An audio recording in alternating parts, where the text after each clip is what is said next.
The Black Studies program at Cleveland State University welcomes you to this season of Images, a public affairs radio forum dedicated to open dialogue on a variety of diverse topics of interest and issues of concern, which focus on the life and experiences of African Americans and all peoples of African descent. By visiting our website at www.csuohio.edu/blackstudies or calling 216-687-3655, you can learn more about upcoming Black Studies program events and activities. Now, here is your host for Images. And welcome to Images. I'm Prester Pickett, your host for this broadcast of Images.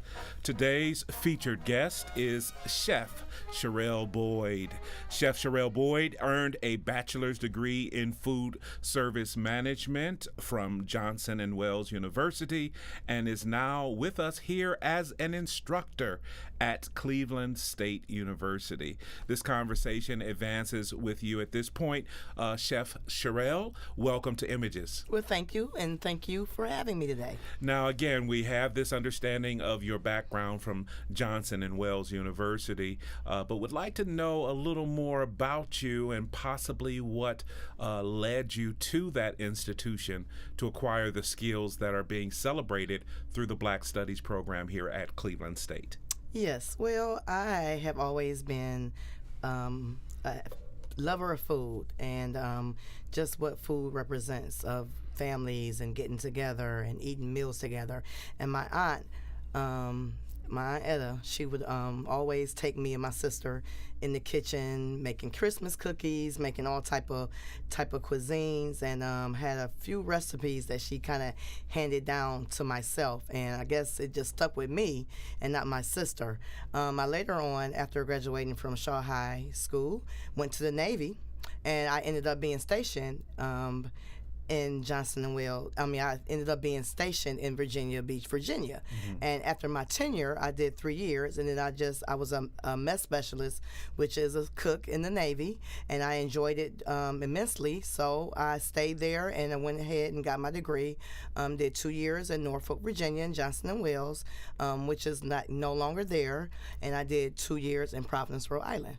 Okay. And the rest is pretty much culinary history. Great, definitely, and thank you for your service. Want to now ask how you acquired this status as the flavor fanatic and the health food chef. Well, since going from did a lot of tenure with Bon Appetit Management Company for quite some time, and what we were challenged to do as chefs there kind of took my culinary skills to a new level. Pretty much raised the bar as how we would derive flavors. Mm-hmm.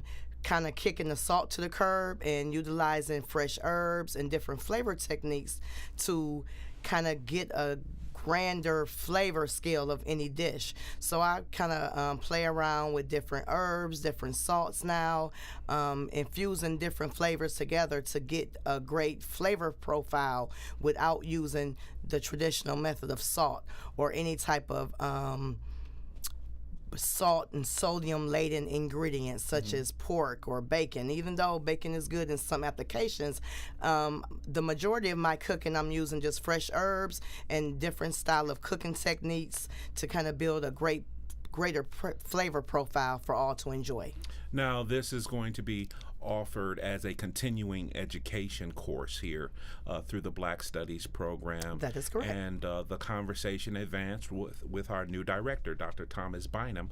How did he become acquainted and aware of your legendary meals and your reputation as this flavor fanatic and healthy chef? Well, actually, I participate with Glenville. I work closely with different communities, and Glenville, as well as the Kinsman area, is two of those communities that I participate in offering community-based healthy cooking classes, specializing in clean cuisine, meaning using whole foods and as well as a plant-based profile of ingredients. I do a lot of cooking classes through the 6-Week Challenge, which is a great program sponsored by the Cleveland Clinic, whereas they take different neighborhoods in the greater Cleveland area, and they are challenged by coming out, engaging with one another, being inside of the community with different incentives to earn points. My cooking classes are one of the programs that they sponsor, and I met Mr. Bynum's aunt in one of my classes, and she referred me to Thomas Bynum. With that, the course is advertised as the Taste of African Heritage. A Taste of African Heritage cooking course is a plant-based cooking class that brings simple, nutritious, and enjoyable ways of eating back to life. Further explain that. Well, other than Africa being the birth of civilization, is also a cradle, a nest of a bevy of ingredients that has started being cultivated, being grown, being manufactured in Africa, such as olive oils, quinoa, couscous, amaranth. Some of the grains that we are using, ancient grains, you might hear that phrase as it has been a trend as of lately. Well, these are some of the grains that are found in Africa. Such spices, turmerics, curries. When we hear those, we automatically think of Indian cuisines. However, if you trace it back, it all started in Africa. So the old ways of bringing these items, these older traditional ways of cooking, these older traditional ingredients that we have once used, bringing them back to the forefront in aiding us in aiding our wellness. Chronic diseases somewhat plague our African American community: diabetes, hypertension, obesity, high cholesterol are some of the diseases. Arthritis, inflammation, definitely are a few of the plagues that we have as a community. Well, through convenience foods, through manufactured ingredients, through just our styles of cooking, using sodium, using fats, unhealthy fats as a way of deriving flavor. We take a look at how our ancestors ate, the ingredients that our ancestors used, the methods and way our ancestors cooked to mitigate the effects of these diseases. We don't have to live with them. And through diet, through methods of cooking, through choosing great ingredients, I demonstrate a way of taking control of our health, taking control of our well-being. It's an ideal way of kind of resetting your body as to how we should be eating, how we as African Americans should be feeding our bodies. Okay. Well, with that, it's going to allow us to encourage our listening audience to pull up our website, to call us in the Black Studies Howard A. Mims African American Cultural Center to seek some more information. So with that, our viewing audience will be able to see that they can contact us by calling 216-687-3656, as well as the website and more contact information. And our listening audience can consider these messages from Cleveland State University. Established in 1969, the Black Studies program at Cleveland State University is currently comprised of 5 academic components, as well as the Jazz Heritage Orchestra, which contribute to the program's mission to promote knowledge and understanding to be shared with all generations and cultures concerning the rich legacy of the African diaspora. There is the academic program, an interdisciplinary curriculum of nearly 80 courses offering a major and minor in Black Studies. The Howard A. Mims African American Cultural Center is open to the public and features art exhibitions, Kumba Arts presentations by various performing artists, a Curtis Wilson lecture series, panel discussions, and Umoja roundtables. The Ralph Pruitt Lecture, Art, and Media Series brings international and national speakers, artists, and films to the campus. Images, a half-hour public affairs radio broadcast interviews guests from many fields of endeavor. The fifth component is the Black Aspirations Celebration, a week-long event of culture, arts, and contemporary issues. The Jazz Heritage Orchestra is a 17-piece orchestra comprised of musicians who are educators. The orchestra is a long-standing affiliate of the Black Studies program. The Jazz Heritage Orchestra is dedicated to preserving and perpetuating the musical heritage of the great African-American jazz masters. They are available for performance engagements. Dr. Thomas Bynum is the director of the Black Studies program. Prester Pickett is the coordinator of the African-American Cultural Center. Dennis Reynolds is the artistic director of the Jazz Heritage Orchestra, and I'm Louis Abdul-Ali, the second student to graduate from Cleveland State University with a major in Black Studies from the College of Liberal Arts and Social Sciences. And welcome back to Images. I'm Prester Pickett, your host for this broadcast of Images. Our conversation today is with Chef Sherelle Boyd. Chef Boyd is offering, through the Black Studies program, a very special continuing education course, a course of 6 weeks, which initiates itself on February 23rd, and again continues through that period of 6 weeks with us here at Cleveland State University. And thanks to the support and partnership that we have with the Viking Marketplace, it allows us to utilize other facilities on campus to open up other doors here at Cleveland State University with the interest of Black Studies in mind. We have the continuing conversation with you, Chef Boyd, because on Friday, April 26th, we have an event at 6 o'clock in the Howard A. Mims African American Cultural Center. This is our Bridges to Africa celebration. So with that, it is going to be a very special opening 30 minutes of that hour and a half engagement with us, because we are going to have a Francophone celebration, which is where we will have all of our guests consider speaking French. And connect us to our African culture and heritage by way of the Francophone countries in Africa and around the world and in the diaspora that speak French. With that, we have asked Dr. Mamadou Seck to be one of our featured speakers, because he's a professor here at Cleveland State University from Senegal. We've asked an individual in our community, Bunda Russ. She's from the Democratic Republic of Congo.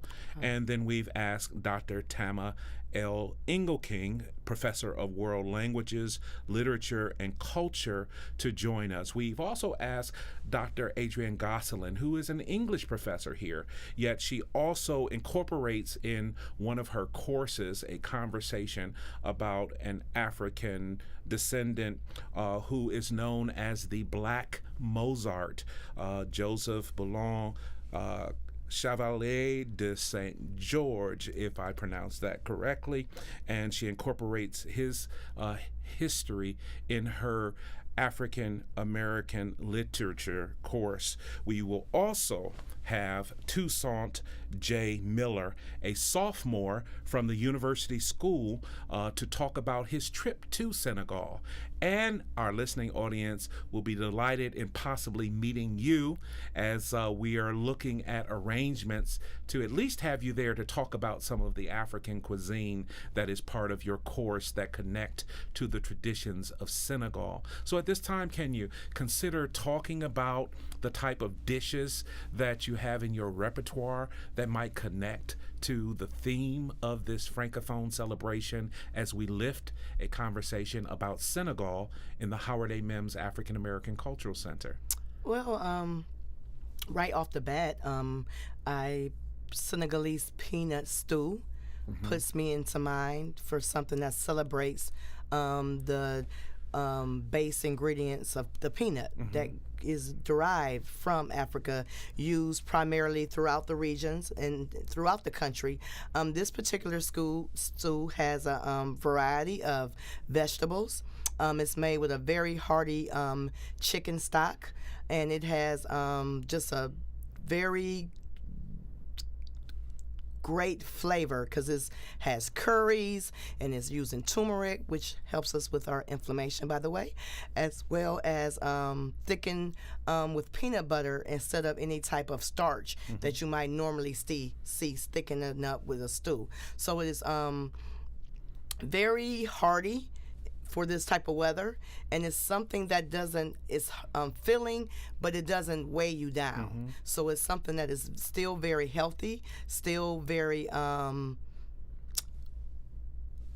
well for our bodies. I tell a lot of people, not only should we eat things that taste good to us, but we should learn to prepare meals that offer some wellness to our body, to our soul. So this is one of the stews that I highly talk about throughout my courses. Now, the interdisciplinary nature of the conversation of the course that you're offering, the Taste of African Heritage cooking class as part of our continuing education offering through the Black Studies program, allows me to celebrate my wife on Valentine's Day with knowing that she prepares some of those dishes. And what we're learning as well is some of those stews that are traditionally poured over rice can be supplemented by pouring that stew over vegetables and increasing the amount of vegetables in your piece.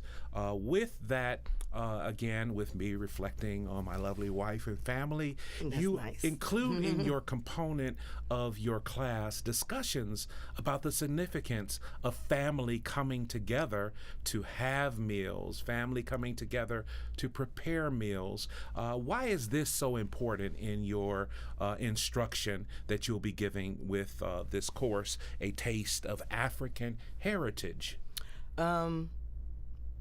Because pretty much that's what it's about. Okay. It is about reconnecting with each other.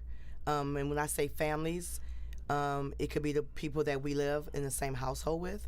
It could be the people that we see in a day-to-day basis at our churches, at our gyms, where we shop at, in our neighborhoods. So I think the primary focus of everyone coming together, everyone sharing a meal, it puts you in a good mood. So with that being said, everybody bringing their own fruits, so to speak, to the table and sharing with one another.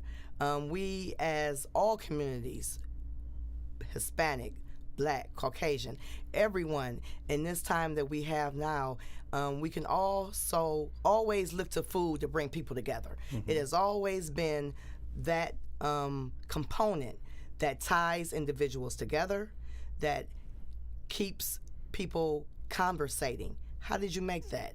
Where did you get those ingredients from? Do you have that recipe? So these are the components, once again, that strengthen the community.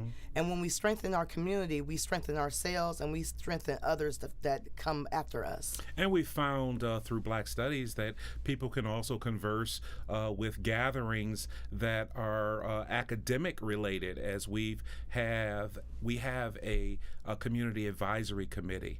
And actually, Aunt Gladys, who is the favorite aunt that we celebrate at Cleveland State Black Studies, not only because of her relationship to Dr. Bynum, but she's also a member of that committee. And she invited us to her daughter's home where she prepared a meal for the committee. And then we advanced into the work that was needing to be done. So again, understanding that the incorporation of meal preparation could also advance into some community building activity that is sometimes seen as the formal way. So it's a chance to break the ice, if you will. Break the ice, get that in your field, break the ice. Everyone enjoys a good potluck. Okay. You know, so. Now, there are obviously, too, some commonly asked questions that you are anticipating with this course. This is a new course, so we are seeing innovation in our discussion of Black Studies and the interdisciplinary dynamics of how we bring our heritage to life through Cleveland State University.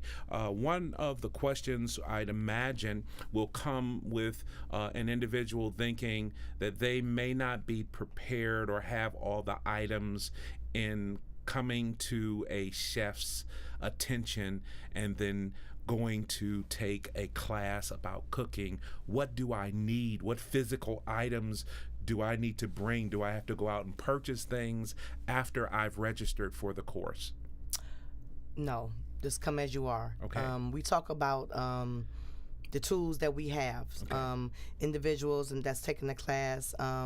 You might have people who've just learning how to get into cooking. Some individuals through maybe a physician's orders might want to start preparing their own meals. Maybe someone that is economically challenged as far as working on a budget. Mm-hmm. How can these meals work for me and my family on a budget? We talk about all of that. We talk about your hidden gems, where you can get inexpensive yet high quality ingredients, and that will last. We talk about the do's and don'ts of buying knives.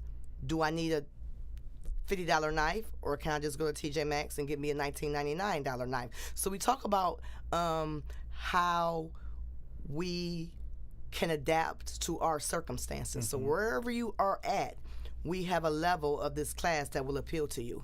Now, also getting into the conversation of ingredients, your detailed discussions, even in regard to the oils that you utilize and the impact of those oils on the human body. Definitely. Can you explain further? Yes, definitely. So we all hear about these omega oils and the different oils that we all cook with. Mm-hmm. And I found you either use the ones that you're pretty much used to, what was always in your household, maybe as a child growing up, or what you pretty much are used to cooking with. Well, we just take a look at oils and how we can use them to benefit our bodies. Mm-hmm. And you can derive oils from a multitude of sources, one being dried nuts, and just nuts in general, as well as olives being, once again,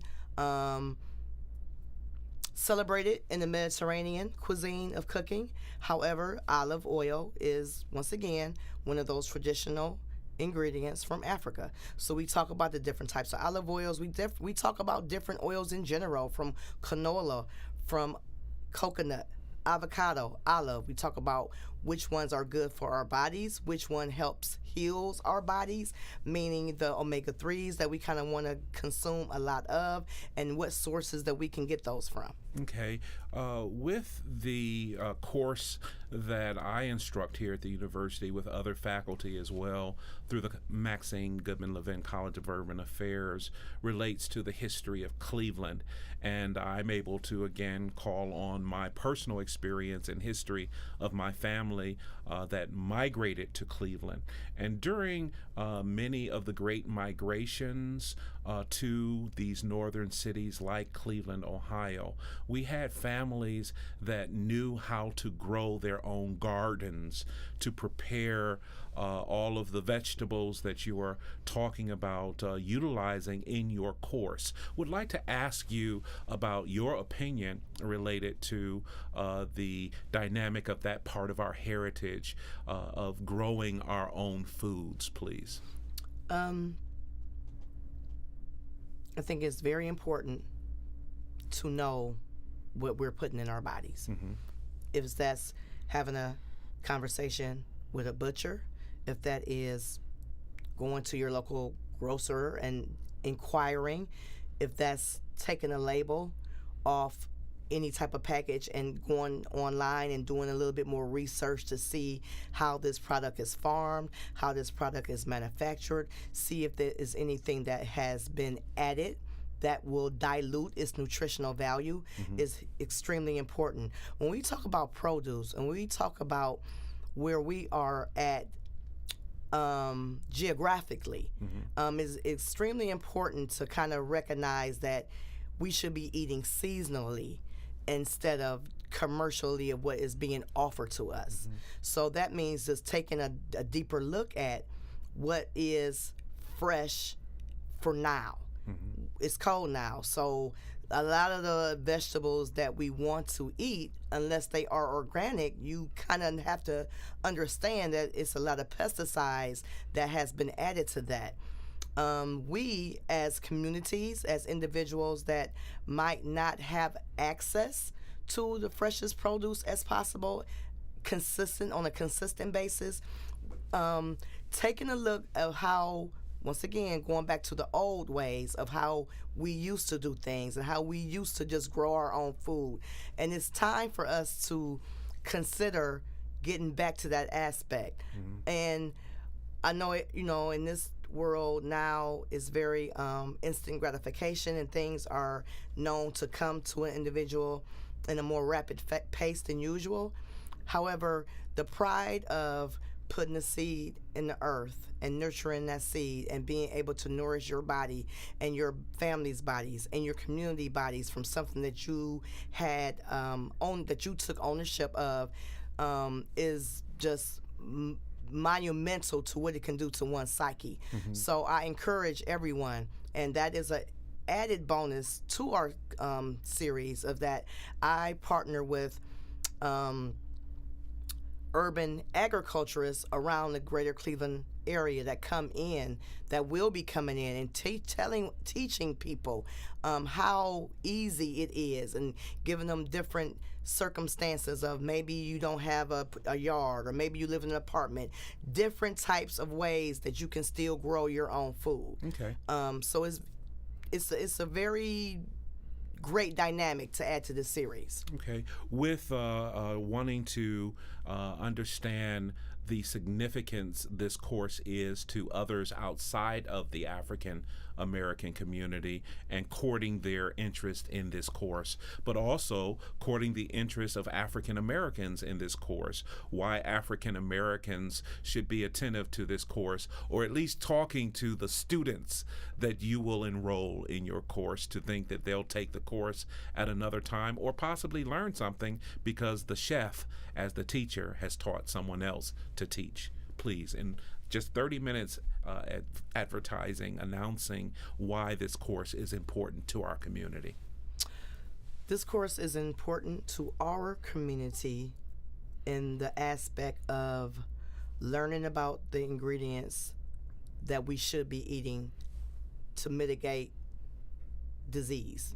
If you're suffering from inflammation, diabetes, heart disease, if your doctor tells you that he wants you on a vegan, no oil diet, or maybe you want to cut out the saturated fats, this is a place that will give you the tools to be able to go home and, with confidence, create a meal that is not only good tasting, but good for our bodies. Also, there is that dynamic of building your family, building a community through the conversations of this course. And we all win with that. As well as the economic factors related to saving money. Definitely. With taking this course and learning from Chef Sherelle. We thank you for tuning in to Images. We will continue to invite you to consider the other courses as well that are being taught through the Black Studies Continuing Education Community Engagement activities inspired by Dr. Thomas Bynum, the new director of the Black Studies program. We also ask you to consider getting in touch with us by following the information on your screen. Thank you for tuning in to Images. You have been listening to Images, a public affairs radio program produced by the Cleveland State University Black Studies program and this station. The opinions expressed were those of the participants and do not necessarily reflect those of Cleveland State University, the Black Studies program, or the station. We hope you have enjoyed the music performed by the Jazz Heritage Orchestra. If you are interested in finding out more about the Black Studies program, call 216-687-3655 or visit our website at www.csuohio.edu/blackstudies.